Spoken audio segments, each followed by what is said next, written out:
And where'd you find this?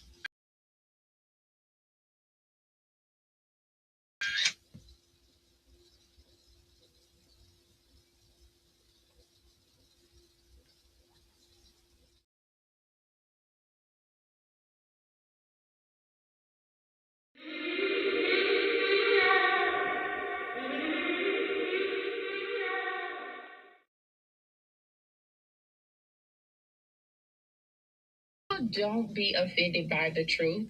They be offended because you called out the truth. Simple as that. They don't want to hear any other narrative that makes them look bad. One thing I can't stand at this big grown age is somebody who acts like cause and effect does not exist. Like, yes, your actions caused this outcome. Yes, what you did lit the match. Like, why are you surprised and playing victim? Guys, Chico. They never lie. That's how you know somebody doesn't respect you. They listen to reply, not to be understood. They cut you off. They minimize what actually matters to you. They laugh at your boundaries, and then they call you sensitive when you try to hold the line. They show up late. They cancel last minute. Forget the things you've told them, because in their world, your time, your energy, even your voice aren't a priority. They're just an option. You see, there are two kinds of people. Those who adjust when they realize they've actually hurt you, and those who expect you to adjust so they don't have to change. You don't need to be disrespected loudly to be disrespected deeply. Sometimes you'll see it. It's just in their tone, in their patterns, in the silence after you're known. Respect isn't what they say when they're watching. It's how they act when they think you'll. Examining his own attitude towards the possibilities of peace, towards the Soviet Union, towards the course of the Cold War. It was a way of making me feel that they were a part of it. You see it on the screen.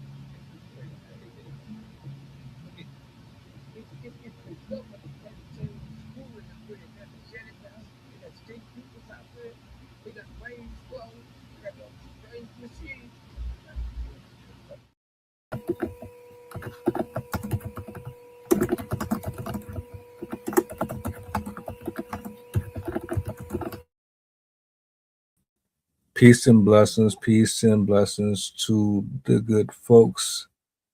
Happy Wednesday. I hope all is well. Let me bring that up real quick. Cool. We got you covered. I hope all is well with everybody. Shout out to my poets, my writers, my content creators. I hope all is well. I hope the week is treating you well. You know what time it is. We have another special edition here. I got Sydney in attendance. This is the segment where we get to unlock some stuff that's in our brain that we probably wasn't tapping into. One of my favorite segments of the week. What's going on? Hello.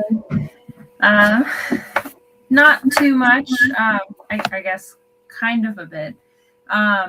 One, we had a pretty big storm last night. We had 35, 40 mile an hour winds yesterday, which was pretty unusual for this region. Usually we only get like 10 to 15 miles an hour. But it was enough to literally blow. We have one of those like outdoor swings. And it was enough to blow that over. It knocked over our grill. Like we have one of those big barbecues. And it was very loud. It definitely, like, I kept looking outside expecting to see a tornado because of how loud it was. But to my disappointment, no tornado. But I know my community members are happy that there was no tornado. But yeah, we've had some pretty crazy wind in the last 24 hours. So that was pretty different, pretty interesting. In my own life, a lot has actually happened in the last like week. The gallery that my art was in is now closing. So I no longer have a physical installation of my art anymore, sadly. I'll still be doing work with them. Like I'll still have events and stuff like that, but she's closing the physical location for health reasons. So that has ended that part of that chapter. But I did have a very long conversation with my publisher today, so that ball is rolling a lot more. So God closes a door and opens a window, or whatever the full saying is. So I'm still on my way with something. It's just now more with my books than both my art and my books. So I'm still very much excited for the process of getting my book out there. In theory, it could be like 2 to 3 months by the time I have an actual physical book ready. So I'm excited to have started that, or to be further into that process. I don't want to say start the process because I've had this book written for like a year, but yeah, the continuation of the process. So it's been a busy, hectic week, but yeah, I'm glad to be here. I always am excited and enjoy doing these segments, being able to talk about things that I'm passionate about with other people that are also passionate and interested.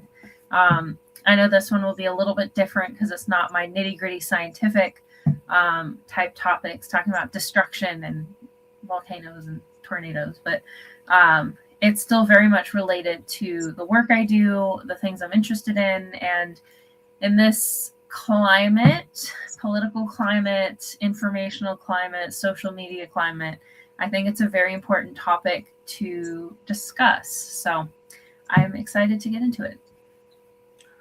Well, look, the floor is yours. Do as you will. I will be right here listening alongside. All right.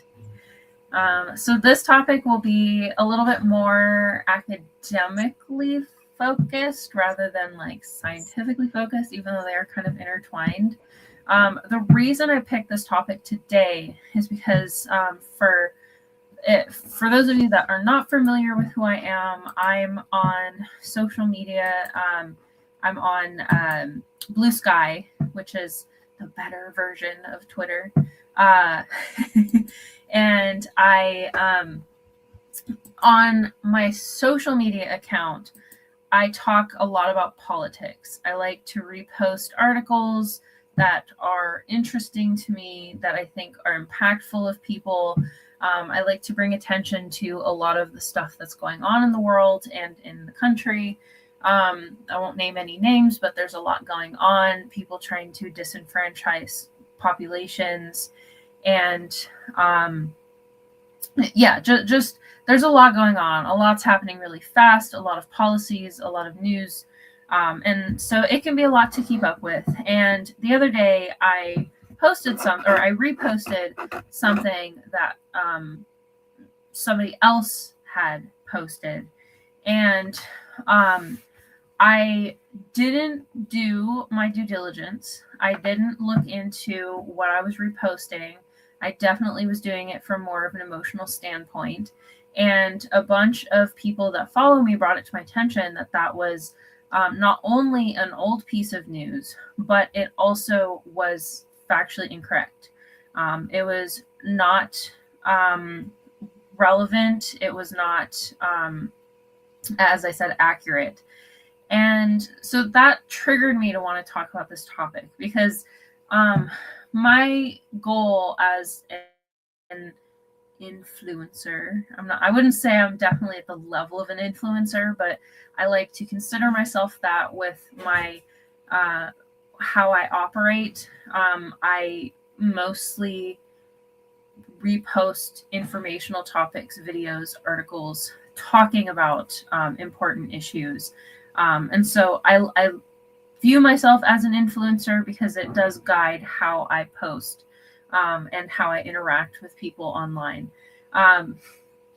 But when it came to my attention that I had reposted something that was incorrect, that was wrong, I had already been accumulating a lot of likes and reposts on that particular piece of information.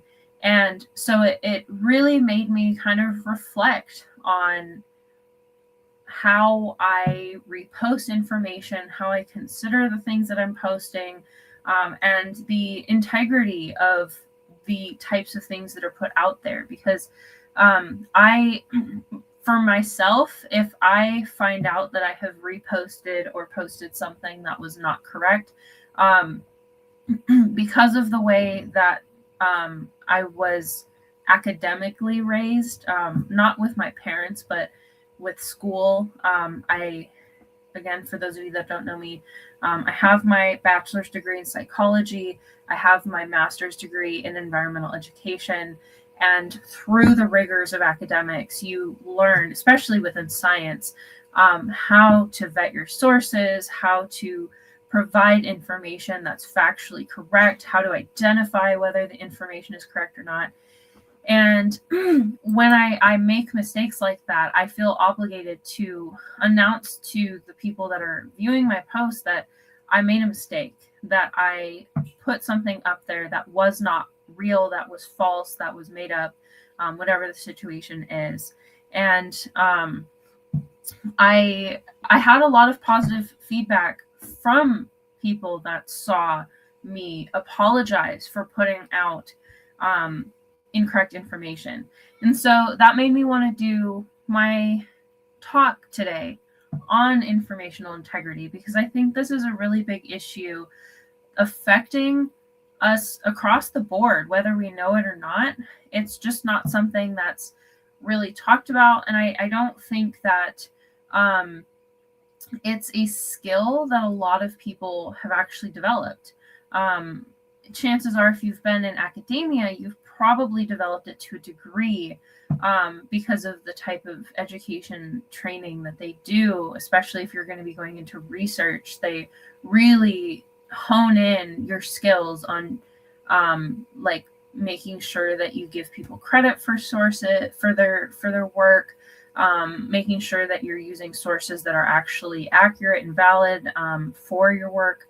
But for lay people, those who haven't been going through academic avenues, I feel like it's not a skill that a lot of people have, and vastly more people use the internet, social media, than have degrees like that. So I wanted to kind of do a talk on that, not only why it's important, but also understanding the information around it and how to identify the types of sources that you're getting your information from.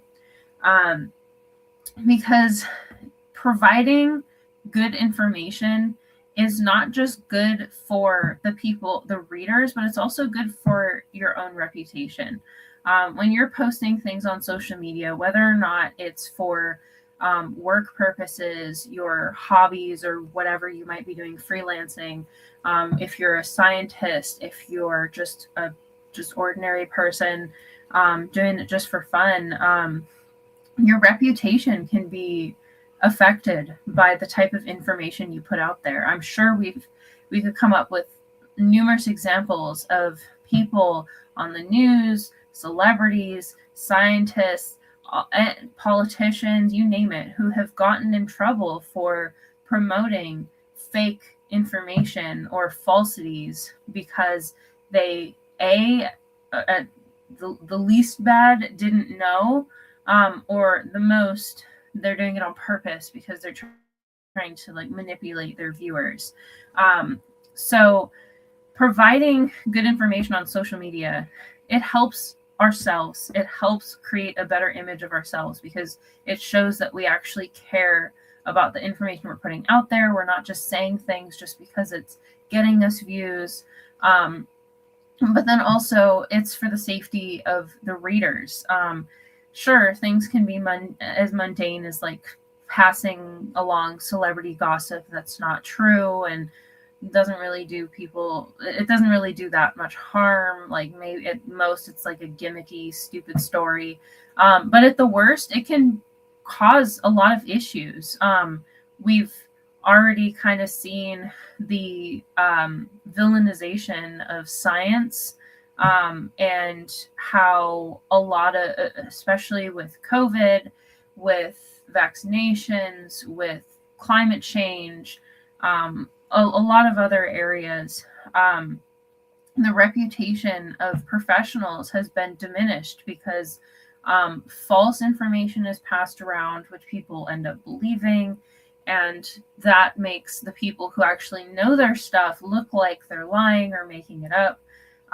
Of course, it is sad there are professionals that do also pass around fake or exaggerated information, but by allowing misinformation to proliferate, we're still doing damage to the actual research that exists, the actual science that's out there, and it casts shadows of doubts on information that is accurate, and it makes people question, or not even understand how to question what's real and what's not. I still, to this day, like, I have a very deep scientific background, but sometimes I can't always tell the difference between something that is being passed around just because it sounds cool, or something that is just been like it was a mistake or whatever. There's a lot of conspiracy theories out there, a lot of scientific misinformation, and this misinformation can be deadly. It can't, not all circumstances, but with particularly like medical health and like giving advice about dangerous situations and stuff like that, it can actually cause damage to people who read it. It also, by spreading misinformation, it can enrich those that are profiting off of putting out this bad information. This would be the case particularly for people who are pretending to be professionals, who are politicians, who are influencers just making money off of their clicks and ads.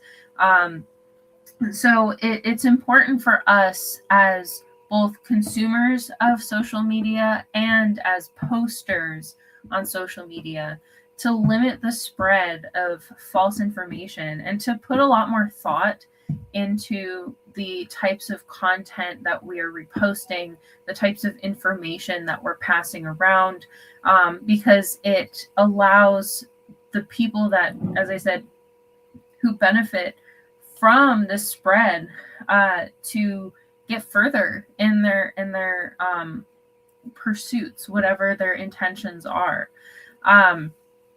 So yeah, that's why I wanted to kind of go over a lot of the stuff that I'm going to talk about today, for ourselves as readers, for ourselves as sharers of information, so we can become better stewards of information and do more, pay more attention to the impact that our posts have. Because whether we like to believe it or not, even one single post can spread rapidly. So we do make a difference in how information is spread, and the more people that actually care about what they're putting out there, the better off we'll all be. The more accurate the information on the internet will be, and we might get to a point eventually, hopefully, fingers crossed, where the internet or social media is in a complete cesspool of poor information. So that brings me to my next point, or next question, I guess, to explore. Why is bad information proliferating on social media?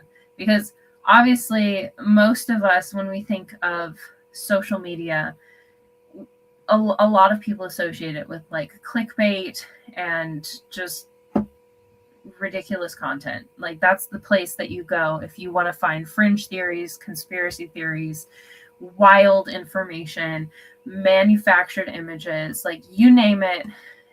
If it's been invented in somebody's mind, it's going to be on social media somewhere. So social media is a lot more misinformation on social media is a lot more pervasive because a couple different reasons. One, it has a very, very low barrier for accuracy. Number one, the spread is much easier. All it takes is a click, a repost, a single heart for it to enter into the algorithm. It doesn't take very much for that information to get passed around from person to person. Unlike an article where you have to share, copy the link, put it in somewhere else, and whatnot. When you see a post, you just click and it's somewhere else. So it's very easy for this information to be spread in the first place. There's also a very low barrier for it to be put there in the first place. With newspaper articles, with YouTube videos, with like things that are put out by like organizations, there's more work that has to be put in to the creation of that particular thing, especially if you're posting on behalf of an organization or a group, a scientific community, whatever the purpose of the website is. There's more eyes that have to view this and vet it and make sure that it's accurate. Your reputation is not the only one. The business's reputation is important. So there's there's more social barriers between you and the dissemination of that information. So even if you want to put the information out there, there's still more eyeballs it has to pass in front of before they can be like, yeah, you can put that out there. But on social media, it's basically whatever you want to put, you can do it. You can do whatever you want within the guidelines of the whatever site you're on. And so this low barrier for entry and low barrier for dissemination leads to a higher prevalence of click and rage bait. Like you're going to see a lot more people just putting whatever out there because it's getting them views. Unfortunately, with the way social media works, clickbait drives engagement. When you put stuff up there, it doesn't matter if it's true. It doesn't matter if it's accurate. It doesn't matter if it's something of value. If it instigates somebody to be emotional, it's going to be spread. You don't really have to do much for clickbait type content because the emotions that drive people to repost it, whether it's like, I can't believe they said this, or this makes me so angry, or this blah blah blah blah blah, whatever it is. Like, I admit that's what I fell victim to when I reposted what I reposted yesterday. I reposted it because it was essentially rage bait, and this driving engagement means it's going to end up spreading faster, because as we know with the algorithm, if it's getting a lot of clicks, it's going to be pushed more into the stream. And when you are in the algorithm, you're going to see more viewership growth. And so it can be very easy for people to make a social media career just on clickbait. I mean, we've seen it even on YouTube. I admittedly like watching content of like really crazy YouTubers that do stupid things for views, just because I find it like it encourages emotions. Like I'm like disbelief and anger and like, what the bleep are they doing? And that type of content gets a lot of views for that very reason. When you are able to get someone emotional about something, they're more likely to share it because they're going to want to have other people around them also commiserating or sharing those feelings with them. They want to show their friends, be like, bro, did you see that? Did you see what that person said? So bad information thrives on social media because it's very easy for it to spread, and it's a very effective way to get engagement on your profile. And it doesn't matter if you want that, it doesn't matter if the information is fake or not. If it gets eyeballs, if it gets people talking and arguing and like being upset about it, it's going to go very far. And then when you combine that with the fact that we as humans in this type of world right now, we have a very small attention span. We we get mad at one thing and 5 minutes later we're on something new. This also allows us to perpetuate myths with very limited awareness of what we're doing. We can get mad, repost it, and then move on to the next topic. Repost that one, move on to the next topic, move on to the next one. Sorry, I keep itching my nose. I don't know why. Like the end of my nose is just like tingling. It's making it itchy. Ignore me for that reason. But this lack of attention span lets people spread this information and not even know what they're doing. I don't know what the actual statistics are. I don't even think they've done research on this, or at least if they have done research, it's probably very limited in their what's the word I want to use? Like, they probably haven't touched a lot of the population. It's probably just like small segments of the population. But just from what I know, I doubt people actually verify the information that they're spreading. When people are on social media, most people are on social media to zone out. They're there because they're bored. They want something to do. They're out of habit, and so it's not an academically stimulating activity for most people. And I doubt people are going to leave social media just to investigate the article that they read, or the individual quote, or the post, or whatever picture that they're seeing, just to come back and be like, no, this isn't true, so I'm not going to repost it. Most people are just going to see it. I like it. I'm going to repost it. I see it. I don't need to repost that. But I don't think a lot of people really put a lot of thought into what they're posting. And so that's another factor that allows bad information to spread rapidly on social media, because there really isn't much thought into the type of information that is allowed to spread on social media. Being on Blue Sky, it does give me faith that we have the potential to be better. I do notice a lot when something is out there that is incorrect. There are a lot of people in the comments that are like, hey, this is not actually true. This is inaccurate. This is old. This is whatever. But then I also see stuff from Facebook and Twitter and even YouTube. Like, they have their fair share of fake stuff.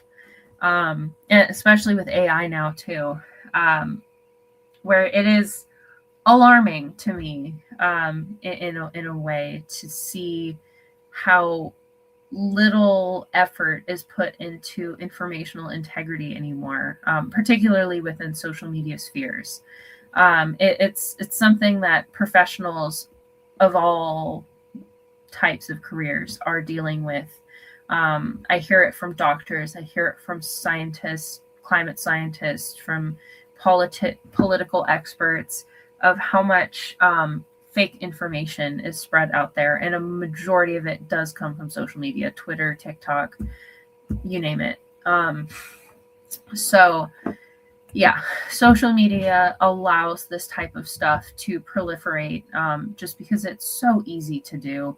And I definitely understand it. I myself, as I said, have fallen victim to it, on both ends, where I have provided information that a bunch of people are like, that's not true. I saw it on social media that it was XYZ instead. And it's hard. Like, I've argued with people that have used the argument, well, I've seen it on this other source once, so you're wrong, just because I've seen it somewhere else as something different. I've had it happen with my own friends and family members, where they were saying, well, this one person said that it was actually this, so all of the research that you did must be null and void because this one person said it was actually this. So it can be very frustrating, which is why we need to educate more on how to maintain an informational integrity on social media sites, and also how to make sure that we aren't participating in the other side, that we aren't the ones perpetuating bad information. So one of the first things that I wanted to find, because I see this being used incorrectly a lot. It's a very common, popular word in the media right now. But the difference between misinformation and disinformation, misinformation with the M is false or inaccurate information. It's, you've gotten the facts wrong. You are providing things that are selective or half-truths, or just poorly described. It's information that's just wrong.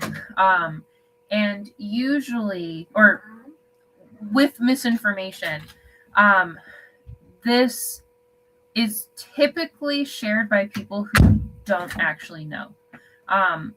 It's incorrect because the person didn't have the awareness that what they were spreading was deceptive or incorrect or wrong. On the flip side, disinformation with a D, that is deliberate. Disinformation is when a group of people, a single person, whatever, whoever is doing this, is doing so attempting to deceive. They are purposely providing information that is not correct. They're trying to manipulate your opinion. They are trying to guide people in the wrong direction to get what they want. The big difference between misinformation and disinformation is the intent. Disinformation or misinformation with an M is usually by accident or is a result of, like, they didn't know what they were doing. Whereas disinformation, they know exactly what they're doing, and they are giving you bad information because they want to misguide you. Misinformation is typically what you get from people who just are innocent and just don't know what they're doing. Disinformation, that's what you can expect from a shady politician or a business person that's trying to make you look a different direction, or individuals that are trying to make you think a certain way. And it's important for us to know the difference, because it allows us to further decipher the sources that we're using to understand the intentions of that information, because misinformation can be partially correct. You can have some information in there that is right, or it could be out of context. It could be it could be partially accurate, and it could just be a misspeak, or be for like more innocent reasons. Whereas if somebody's providing you disinformation, that is somebody you don't want to take information from in the future, because they're showing you that they don't care. They want you to misunderstand, and they want you to have the wrong information. There's one in the middle that is it's kind of a mix of the two. It's not as commonly discussed as misinformation and disinformation, but there's also malinformation, which is, it's a fact, but it's been taken out of context on purpose in an effort to manipulate. And this very, very common with Bible verses. I'll see people use it against groups of people where they say, oh, well, the Bible says this about such and such group. But then if you read the full part of the Bible verse or section, you'll see that it is not actually how they're saying. It's not how the Bible writers intended for it to be interpreted.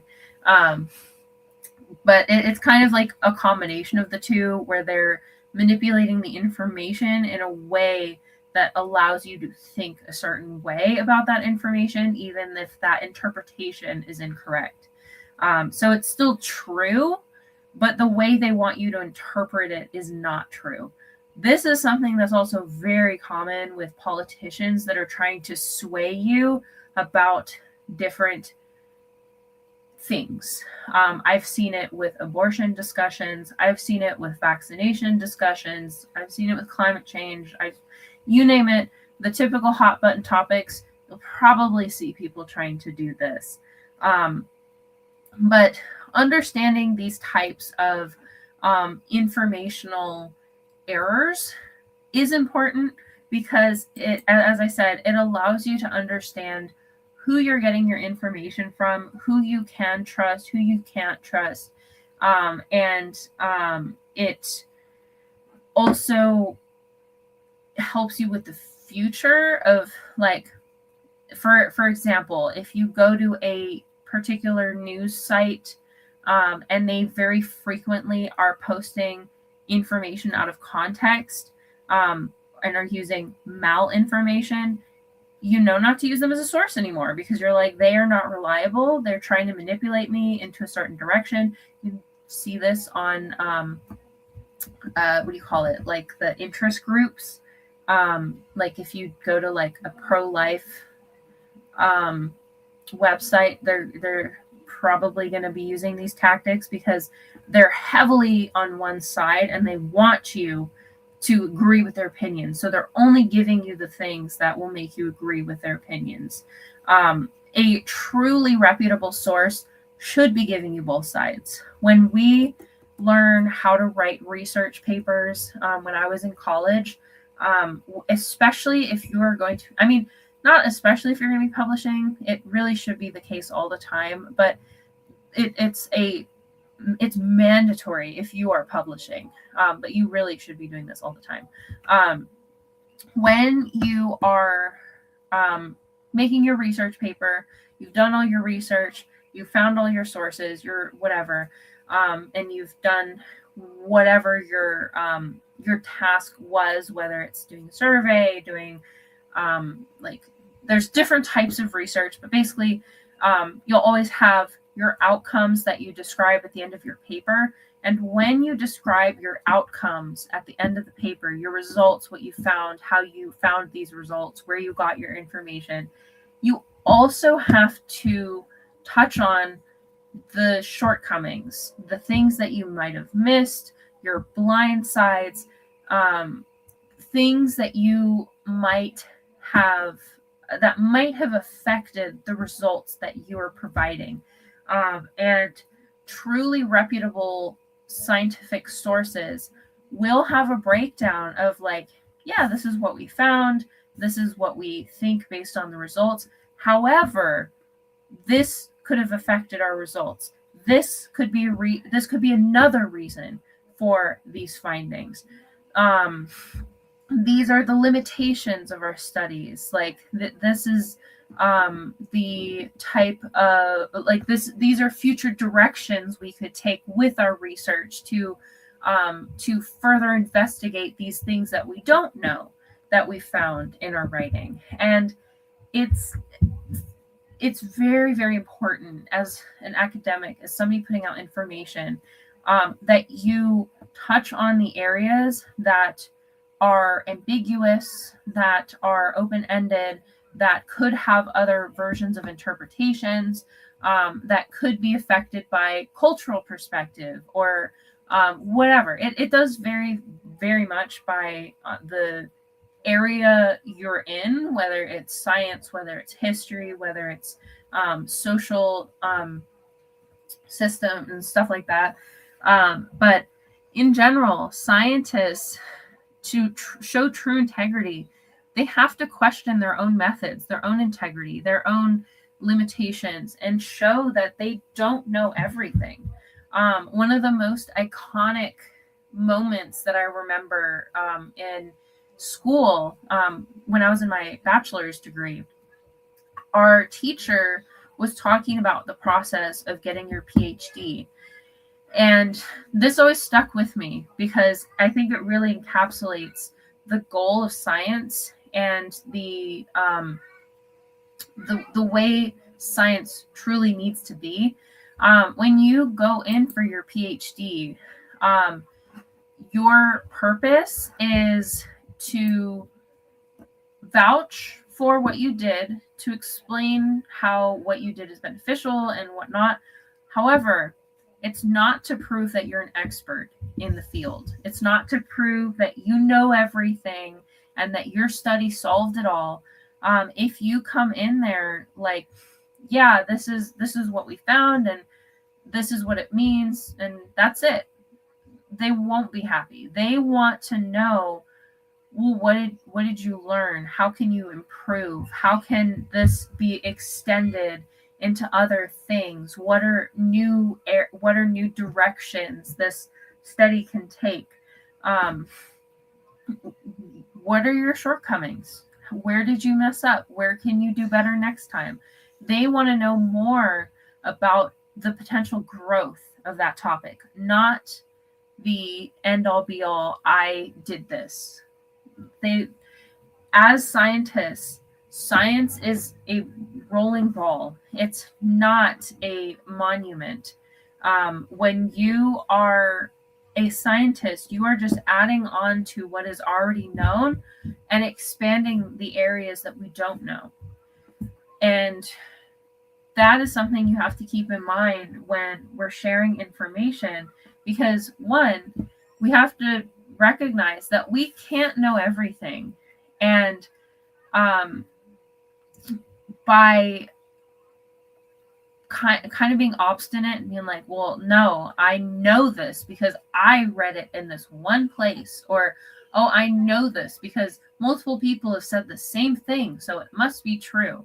That devalues and cuts away at the integrity of information, because just because a lot of people say it does not mean that it's actually correct information. And so we have to decouple frequency and validity, reliability of these sources. So since I said that, let me define the difference between those two, because they sound like they're interchangeable, but validity and reliability are two very different things, but they're both very important to understand, especially when you're trying to decipher what type of information is good or not. When something is reliable, Think of it as like, oh, our car is reliable, because it means that it's consistent and replicable. So a reliable test is something that every time you take the test, it'll give you consistent results. You know that whenever you take this test, it's going to give you an accurate answer, and it's something that you can use over and over and over again to get the results that you're expecting. So a very simple one, like a thermometer. A thermometer is very reliable because as long as it's not broken, you can expect that if you put the thermometer in your mouth, you're going to get the temperature of the body. And you can do that over and over and over again, and you're going to get the body temperature, because that is a reliable measure of body temperature. And when something is reliable, particularly a study, that's why scientists do the same study over and over and over again, to make sure that the way that they're testing whatever they're testing is accurate. Because you don't want to think that you have a measure. Like, for example, SATs. That is something that has been determined to be a reliable measure of somebody's skill in math and writing and reading, and I think other stuff. But yeah, if it now imagine if people who got high scores on the SAT were routinely coming out terrible at math, and they had no idea how to do any math, and for whatever reason it was saying that they scored high in math but they could not do math. Eventually people would be like, I don't think the SAT is an actual reliable measure. This is why teachers have to go to programs and stuff like that to understand how to write tests and how to create measures that will verify if their students are actually learning or not, because they need to make sure that the things that they're doing are reliable, that the lessons that they provide, the tests that they take or give to their kids are actually resulting in kids learning. So yeah, that's reliability. It's when a test, when research studies, whatever it is showing again and again the same results using the same measures. On the flip side, there's validity. Validity means that it measures what it's meant to measure. So, for example, we'll go back to the thermometer. Imagine if you use the thermometer and it was giving you your heartbeat number, your BPM. That is not a valid thermometer, because it's supposed to be measuring your temperature. And if it's not measuring your temperature, it's not a valid instrument. It is broken. There's something wrong with it. Somebody messed up somewhere. But it's different because with reliability, you're showing that you can get the same result over and over again using the same tools, whereas validity makes sure that the tools are actually measuring what they're meant to measure.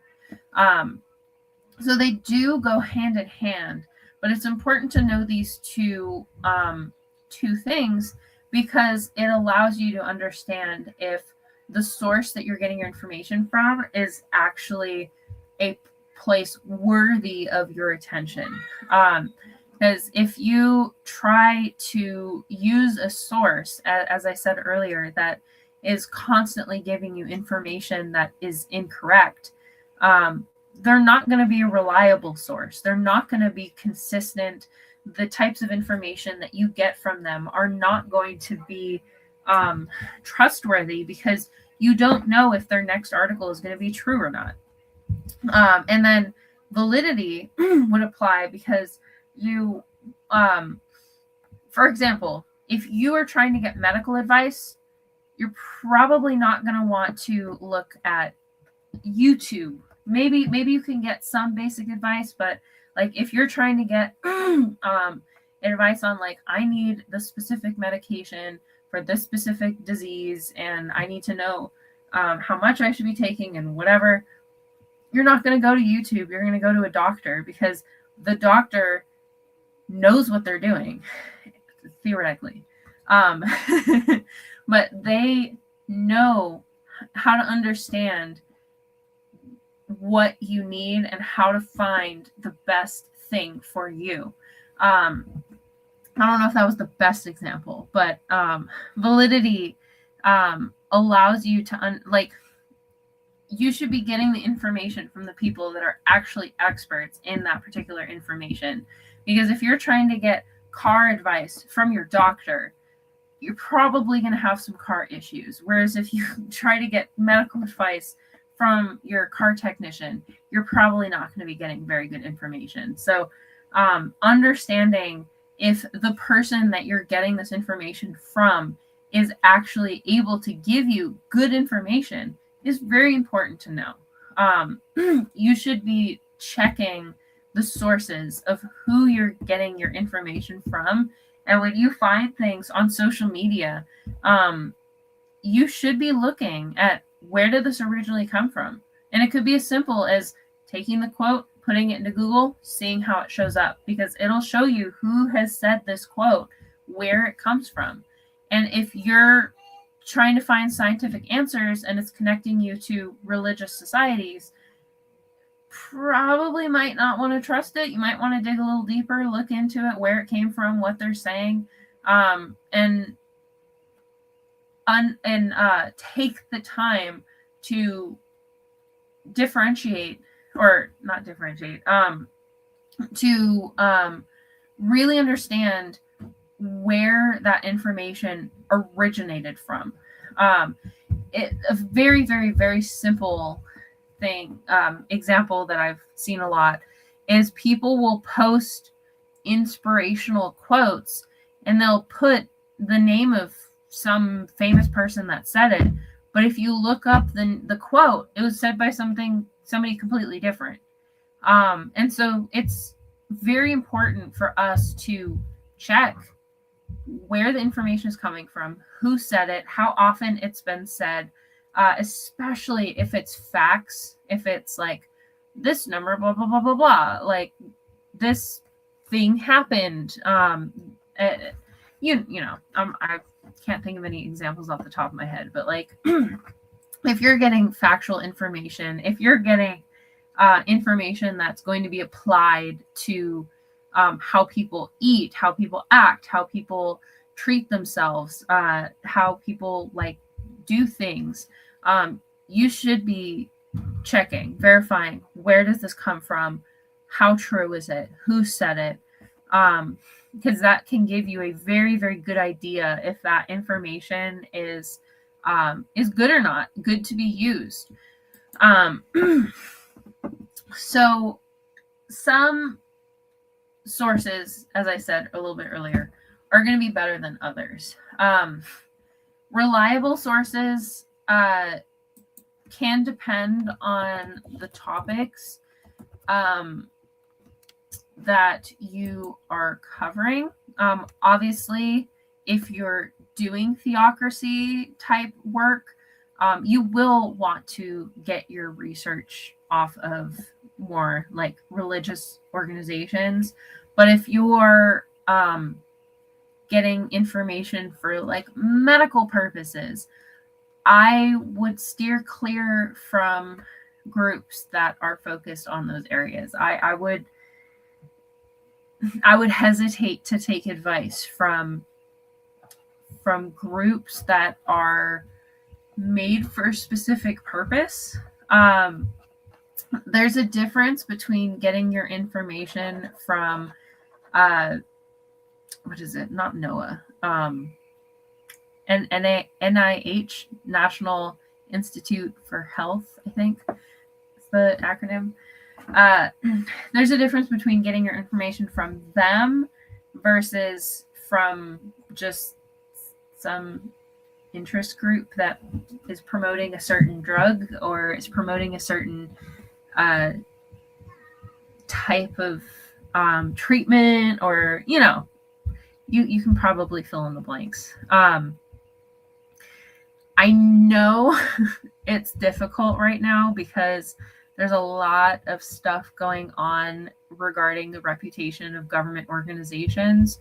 5 years ago, I would have said, like, without a doubt, stuff like the WHO and NHS, the census, I would have considered them as trusted sources of information. But with everything that's been happening in our government and some of the stuff that they're doing with their deep pockets and whatever, it some of the stuff might not be as true anymore.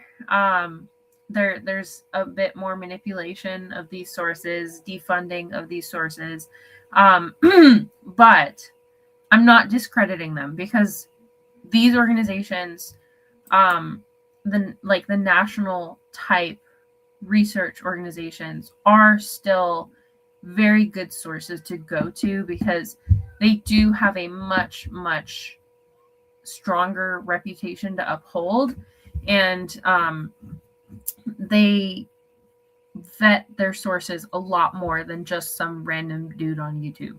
That being said, there are also reputable people that use YouTube as a source. So for me personally, I like to cross-check a lot. So even if I find it on one website that I'm like, yeah, that's pretty credible, I will still double check on at least 5 other websites to see what else is being said. What they will sometimes even say, like, as I said, as true scientific organizations should, they'll call out the, like, yeah, this has been said, but this could also be the case. This could also be an explanation, whatever. Looking at all of those types, looking at a variety of sources, will allow you to get a much bigger picture of what's going on. And so I do research on the official websites. I look at NHS. I look at the National Climate Change Research organizations. I look at sometimes look at the governmental websites, not as much lately, but yeah.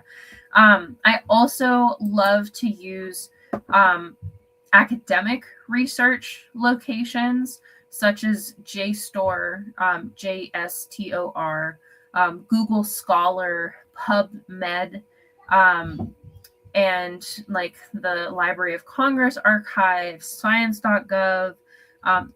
You can even sometimes get access to library websites, and they'll give you full text materials that have been vetted. One of the most important things that you can find on those documents, there's going to be a little square that says peer reviewed. And when it says peer reviewed, that means a bunch of other people have laid eyes on that document. And it's not just the one person publishing it. Multiple people, usually academic organizations, have also read these, edited it, given feedback, stuff like that. Peer-reviewed content is some of the best stuff you can get because it has been seen by a bunch of people as opposed to just the author, because the author will always have bias. But when you include other people in the process, you're going to get more valid, more accurate information, because it's not just the writer. It's a bunch of other people that have expertise in those areas giving feedback and making sure that it's improved to the best of its ability. But I combine these resources. So as I said, I will use these research tools. I will look at official government websites. I will look at the other websites that talk about it, even if they aren't as valid, just to see the types of discussion that is there. And then I'll watch YouTube videos. I'll watch experts that have YouTube channels on those particular topics. I do make sure that I'm choosing people that have degrees, and it's important to verify that they actually do have a degree, because a lot of people, you can say whatever you want on YouTube. You can say that you have a degree, but you don't actually have a degree. So it's important to check as many sources as you possibly can, to make sure that whatever information you are finding is actually accurate. So yeah, so once you've kind of identified where's this information coming from, who is saying this information, why are they sharing this information, for what purpose could they be using this information, those types of things will give you a much better idea if the thing that you're reading can be trusted. You want to know the purpose, because it can give you, like, by knowing who wrote it, you can understand the purpose of that article. It can help you decipher whether it's been created to benefit them, or whether it has just been put out there because they want you to put the information out there. And I won't get into the nitty gritty of this part, but you can definitely tell from the writing if they're trying to sway your opinion or not. If they are trying to guide you away from thinking other things, chances are they're probably doing it to benefit themselves. But if they are accurately or actively exploring the topic and going into other areas and are acknowledging the limits of their own knowledge and are basically pointing out other theories, other if they're bringing in other people, like this person has also done research on it, you can look into them. This group has done research on it, look into them. Chances are they're going to be a lot more reliable than somebody who's just like, I know it all, you should just believe me because you should. As you do this type of investigation, it does become easier to suss out people who are doing it just because, and people who are actually wanting the information out there. It does take some work. Obviously, it's hard to get into the habit of like checking everything you're doing, because most people just want to numbly like scroll, click, scroll, click, scroll, click. So I can definitely understand not wanting to put in any of that effort, but honestly, I think it's worth it because one, it improves your relationship with other people. I've noticed that as I do more research, people are more willing to talk to you, because when you are constantly like feeding people crazy information, people slowly stop wanting to talk to you because they just kind of are like, oh God, they're going to go on some tangent. They're going to give me information that's not right. Whereas if you're somebody that like actually does the investigation into what you're reading and into what you're sharing with other people, you have information to back up. Like, for example, when I talk to my parents about a certain topic or my family about a certain topic, I'll always say like, I found on this website that this XYZ happened, and I also found it on these other websites where they were also saying the same thing, because I try and provide where they can also look this up for themselves, because it's much easier to like tell somebody something when you can be like, yes, this is the thing, here's the article, here's where I found it, than to like aggressively vouch for it. No, I read it, I know it's true because I read it. It's so much easier to hold these conversations when you actually have the information at your fingertips and can just be like, well, see, look, here's where it says it. So it improves your conversations with other people. As I said earlier, it improves your reputation on social media because people can tell. Like, they can tell when you are there to provide valuable information and when you are there just to get rage bait. One of my personal examples, is there's a YouTuber that I really liked a lot, and last year there was around Santorini, there was a series of earthquakes, a big series of earthquakes, like hundreds, thousands of earthquakes. And she was putting out all these videos saying, like, it's about to erupt. They should evacuate the island. Like, we're about to see like a super volcanic eruption. I'm so sure of this, and blah, blah, blah. And I followed her videos for a while without looking into her, because in my head, I was already convinced. I was like, yeah, that sounds accurate. But I didn't look into her. And when I finally did look into her, I found out she didn't even have a degree. She didn't live in Italy like she said she did. She was not a volcanologist. She had no degrees in science whatsoever.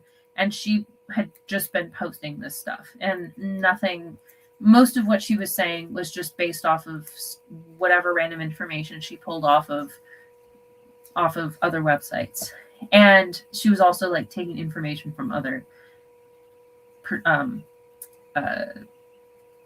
YouTubers. And it was sad. Like, I had been watching her videos a lot, and that is something that normal people can experience too, where if you're constantly putting out bad information, eventually people aren't going to want to talk to you, because they're not going to trust the information that you're saying. Like, I mean, we all probably have that friend, the one that goes on the alien tangent or the government conspiracy tangents, where you're just like, yeah, all right, there you go again. There they go on another tangent. It's a lot more fun and less stressful for family members and friends to talk to people that know what they're talking about and talk out of passion, rather than people that just want to like blurt out whatever they've seen on the news and think is crazy, and going on some crazy tangents. I'm like, we all probably know people like that. So it's something that you kind of want to do for yourself too, to make sure that what you're talking about with other people, what you're sharing on social media and within your social circles, is actually beneficial to the people around you, and isn't just some crazy made up garbage that has been passed around the internet. And when you do, once you verify the information, it's also really important to share this information correctly, particularly if you are,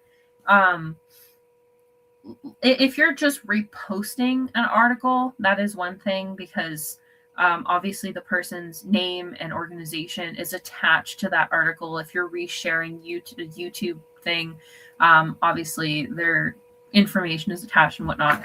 But if you're copy pasting, like you're taking a paragraph or a sentence or a quote or whatever, make sure you always add a hyperlink. That way somebody can click and go to the website wherever you got that from.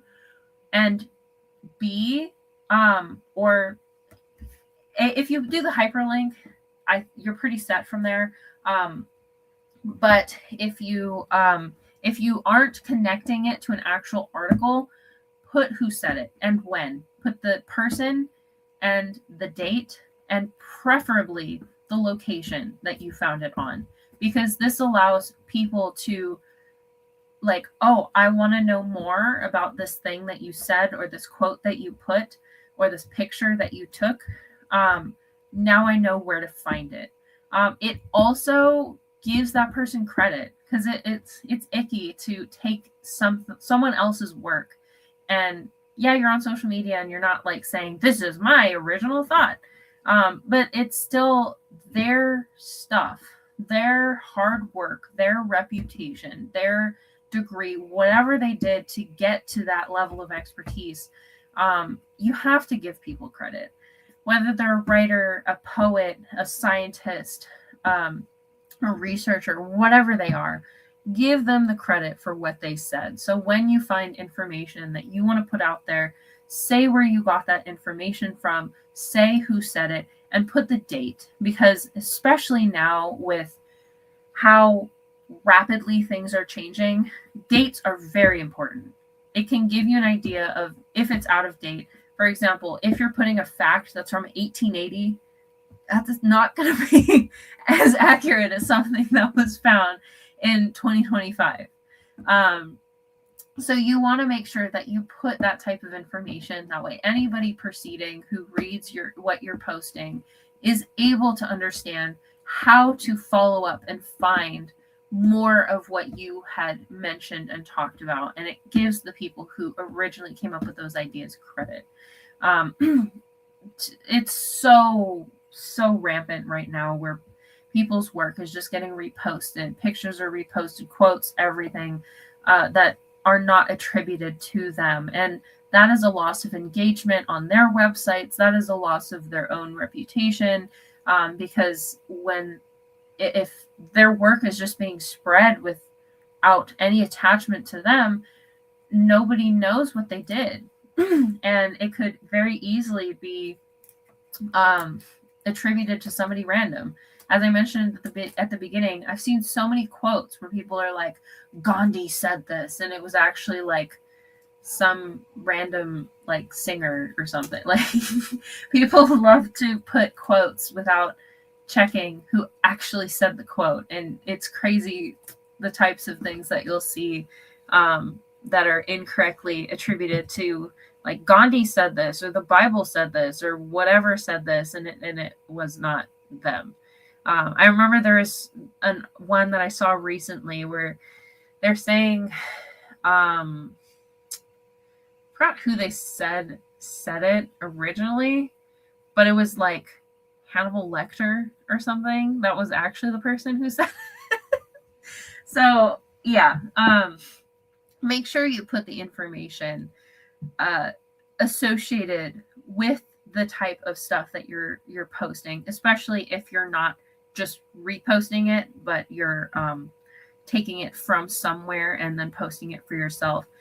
Give them the credit. And then lastly, when you repost or when you're on social media, if you see information that is not correct, call it out. Don't be afraid to say, hey, here's some data to show that this particular thing is not actually true. Because even if the poster, like maybe they get mad at you, they're like, well, I found it. You know how people can be territorial over their stuff. It still gives the people that are reading a chance to understand that what they're reading might not be actually accurate. Don't be afraid to even repost it on your own page and be like, hey, I saw this going around. This isn't actually true. Here's a link to the actual information, blah, blah, blah, blah, blah.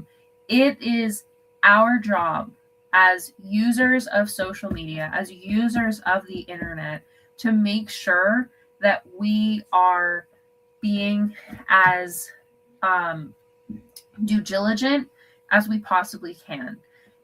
We are the ones that guide the direction that social media takes. We are the ones that decide what type of content gets promoted in the algorithm. We are the ones that really decide what information is seen as valid or not. And so we have the responsibility as users, as posters, as likers to put that out there and to make sure that other people know when things are true and when things are not.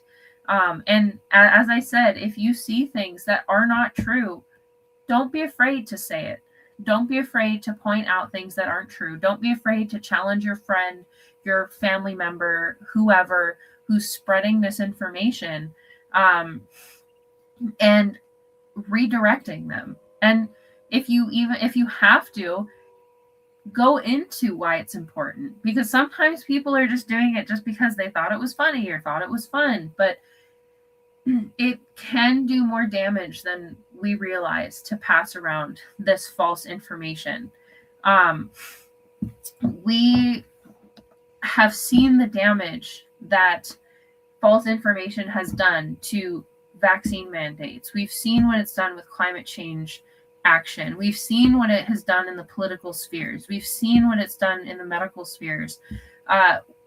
We, as I said, we as users have that responsibilities, because the owners of social media, they don't care. As long as they're getting their money, they don't care what's on social media. They're not going to get in trouble for it because they didn't post it. It's just what's there. We are the ones that decide what type of content is okay to be up there. And if we are the ones reposting bad information, and are allowing ourselves to spread things that are fake just because they're funny, we're telling people who own those algorithms, that's what we want. That's what we want to see. And they will use that against us. If any of you have read 1984, if a lie gets repeated enough, it becomes the truth. And we cannot allow that to be our future. We cannot allow falsities to be the accepted truths of our future. And as I said, that's our responsibility. So just wanted to talk about this because of the prevalence of all of these issues, all the lies, all the crazy clickbaity stuff that exists out there.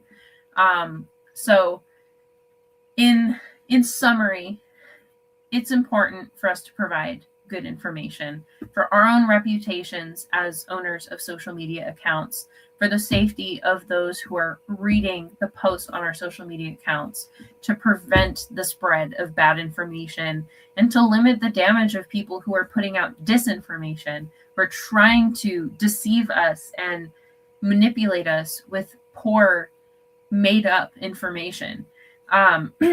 We want to validate and vet all of the sources that we're using.